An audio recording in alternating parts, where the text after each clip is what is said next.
Tutti noi conosciamo i vini Caruso e Minini e siamo qua con Caruso, quindi è una donna bellissima che produce vino, che ha vinto un premio in Sì. questa manifestazione importante organizzata dall'AIS. Allora, intanto raccontaci 2 minuti l'azienda e il vino che ha vinto. Io sono Giovanna Caruso, l'azienda si trova a Marsala, in provincia di Trapani.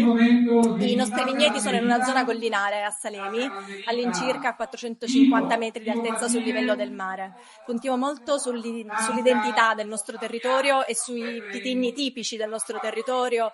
Come bianco abbiamo il Catarratto, come rosso Perricone, oltre che ovviamente al blasonato Nero d'Avola, insomma a quelli più conosciuti. Oggi siamo stati premiati dall'AIS con 2 premi, quindi per le 4 viti.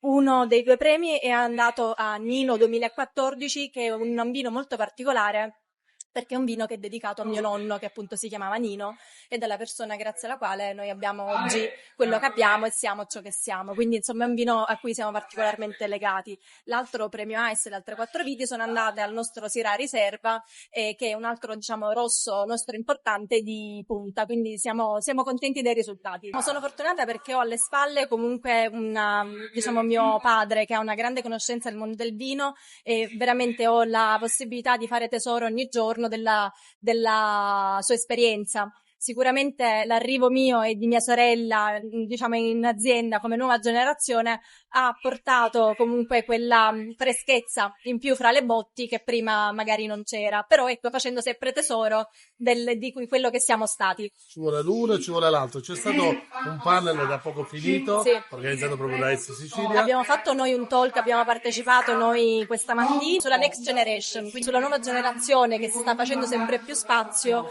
comunque in un mondo che ha radici così antiche come quelle del vino. Niente, diciamo, innovazione e tradizione è vincente. Assolutamente È una sì. conferma. Complimenti a Nino. Prima una domanda prima di concludere, che è rapida, e la domanda è: volontà e immaginazione cosa vince? Tra Volontà e immaginazione. Una la devi dire. immaginazione. Niente, allora la Sicilia vincerà, perché l'immaginazione vince. L'immaginazione vince. Complimenti. Complimenti.